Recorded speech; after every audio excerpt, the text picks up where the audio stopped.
Good evening. Thanks for joining us from the TV6 digital desk for tonight's TV6 and 6. I am Ben Kouchnerkavich. We'll start with the first alert weather update. You can see on the radar some persistent lake effect snow showers still going on, especially over Alger County right now, but extending into parts of northern Schoolcraft County. Look for this lake effect snow to linger in the eastern UP through Wednesday, but really after this evening, expect it to be much lighter out there. Here's a live look at Marquette this evening. Pretty calm conditions in the city. We are looking at 2 more rounds of widespread light to moderate snow coming in here Thursday into Friday, along with some strong winds coming in Friday morning as some lake effect snow develops. So there could be some blowing snow for your commute we'll also have to watch out for.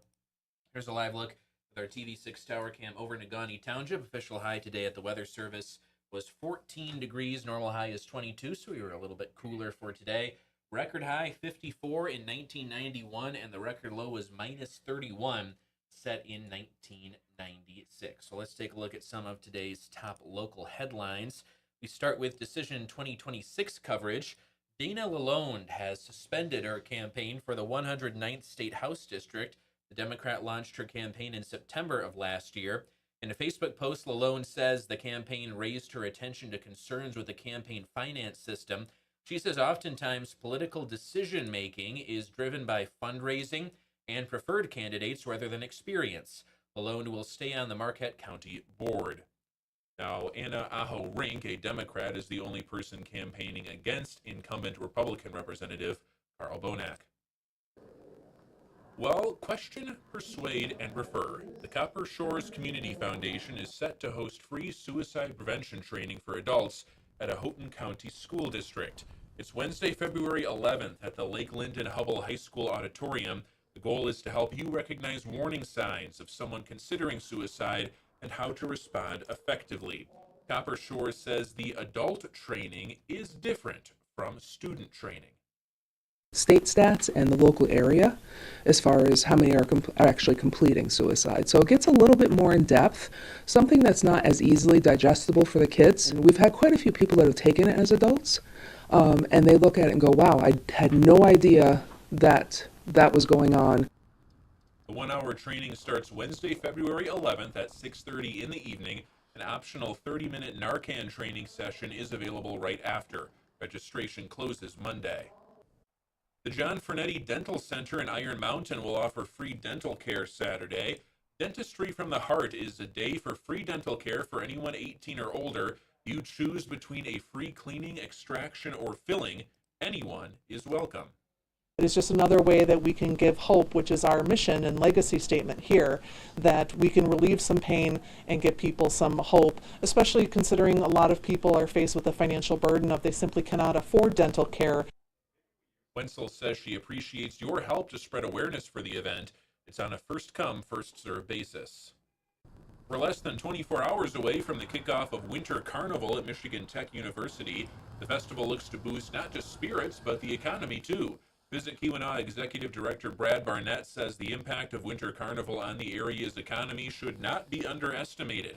He says historically it's one of the largest economic event-related drivers in the Keweenaw. Barnett says last year's carnival easily generated upwards of $1.5 million, all spent on area business.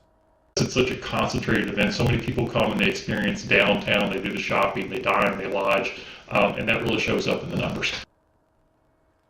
Houghton City Manager Eric Wara says some of the statues will be built on the city's pier, giving visitors even more to do. Stay with us tomorrow night for your TV6 evening newscast as TV6 Houghton Hancock Bureau reporter Colin Jackson gives you a first-hand look in the early hours of the all-night statue building contest.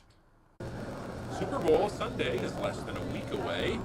Some people are worried about this being the last football game until August. Others are worried about what they're going to eat. If you plan on going out to eat or ordering takeout, you should treat Sunday like the roads are covered in snow. Show up to dinner a little earlier than normal and make sure you call ahead at least an hour before you want to get your food. Third Coast Pizzeria and 906 Sports Bar and Grill in Marquette say the earlier you show up to eat or call for takeout, the better. We open at 11 a.m. They can get their name on the list, and we will ask them what time they want it to pick up at, and we'll have it ready for them at that time because there is only so many we're going to be able to accommodate to make sure we get them at a perfect time slot. I'd give us probably an hour, hour and a half before you'd actually like it. We'll be running a lot of deliveries that day. It's one of our biggest delivery days. To find out more about what these restaurants are planning for Super Bowl Sunday, go to uppermichigansource.com or the TV6 Fox 2P mobile news app. And finally tonight, preparations for the 27th annual Marquette Blueberry Festival are well underway. You can now submit to the festival's poster contest. The contest lets anyone submit an artistic representation of Blueberry Fest. You could win $400, get a free stand at the festival, and have your art be the face of the festival. Just last year, we had easily over 40 submissions from people and artists, from across our community, but there can only be one winner. And so we like to have a nice friendly competition where in May, we put up a gallery at the Peter White Public Library and just open it up to the community to make their vote. And whoever has the most votes, and then whoever gets passed by a series of judges, then is the winner. The submission deadline is Friday, April 24th at 4 in the afternoon. Each artist can enter 2 submissions. Drop yours off at the Marquette DDA office on Washington Street. That is all for tonight's TV 6 and 6. I'm Ben Kouchnerkavich. Have a great rest of your night.